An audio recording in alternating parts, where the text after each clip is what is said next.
आपको दो सेलर मिलते हैं, उनके कंपैरिजन का जो सेल्स पिच है हम देख सकते हैं। और एक जो सेलर है वो अपना सेल्स पिच स्टार्ट करता है और बोलते जाता है, बोलते जा रहा है, बोलते जा without pause, no full stop, no bracket, no exclamation marks, no emotions involve.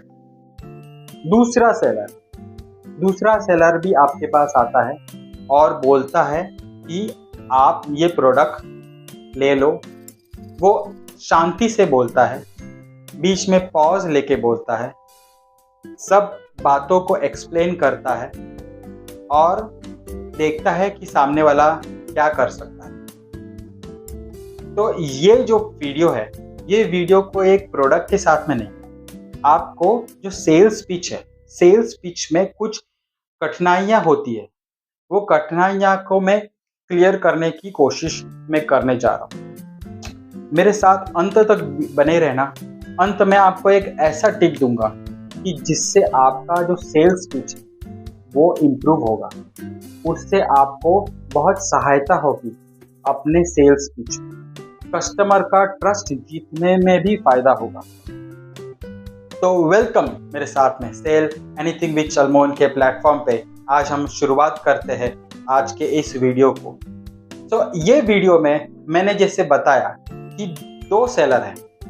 एक सेलर फास्ट बोलता है, सारा विदाउट नो ब्रीदिंग, और विदाउट ब्रीदिंग बड़बड़ कर रहा है, बोल रहा है। और दूसरा सेलर क्या करता है, एकदम शांति से बोलता है, उसको कोई घाई नहीं, उसको सेल नहीं करना है, उसको बोलना है, उससे बातें करनी।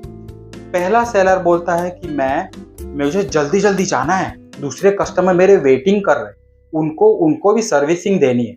तो ये सेलर से हम लोग देखते हैं कि कौन सा सेलर से आप प्रोडक्ट परचेस करोगे। ये आप मुझे कमेंट सेक्शन में लिख के बताइए। आपके कमेंट की मैं वेटिंग करूंगा, आपके कमेंट को वैल्यू दूंगा और उसमें से मैं भी सीखूंगा और अपने साथ में दूसरे लोग भी है वो भी सीखेंगे। तो आज हम पहला पॉइंट में आपको बताऊंगा।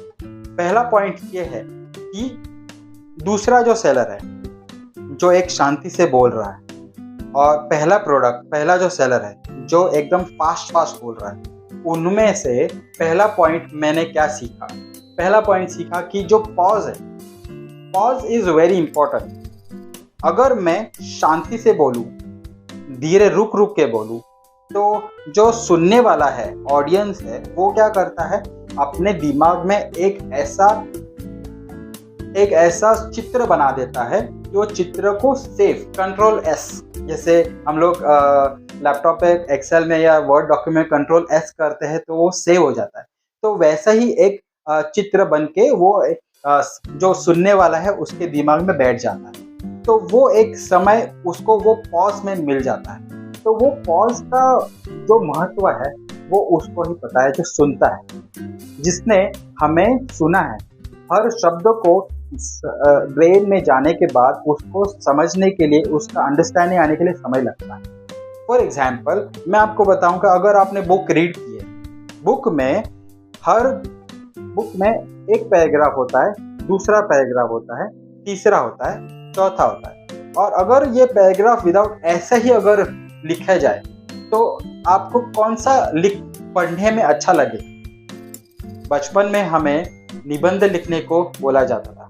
बचपन में निबंध लिखते समय अगर हम विदाउट रीजन, विदाउट स्ट्रक्चर ऐसे ही लिख दिए तो हमें कम मार्क्स मिलते। लेकिन अगर हम उसको पूरा स्ट्रक्चर से, फ्रेमवर्क के साथ में लिखे, पहला paragraph introduction, second paragraph background, third paragraph body, फिर कंक्लूजन, ऐसा अगर लिखे तो उसमें समझने में, अंडरस्टैंड करने में टीचर को अच्छा होगा और टीचर को समझ में आ जाएगा कि ये जो स्टूडेंट ने बराबर से कॉन्सेप्ट समझा है, उसको अच्छे मार्क्स मिलने चाहिए।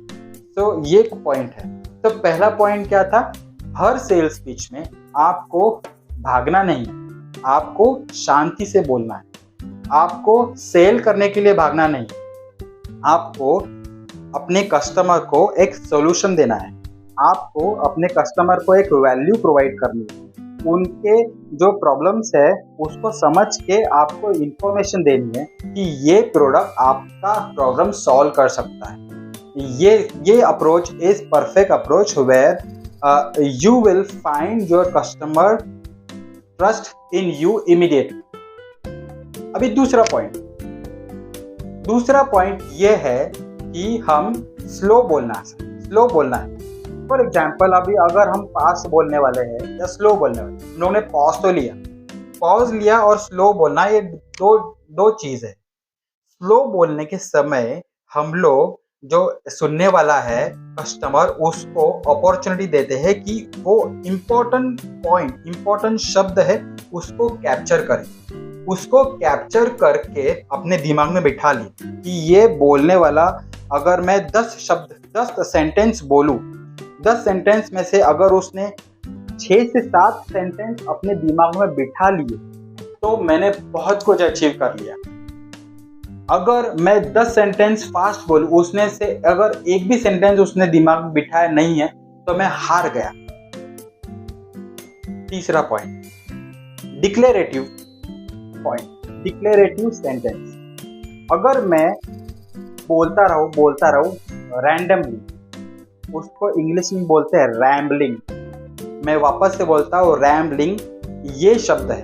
आप अगर उसको गूगल के अंडरस्टैंडिंग में मीनिंग चेक करेंगे तो उसमें क्या लिखा है कि speaking without focus, without purpose, without any direction and without any conclusion.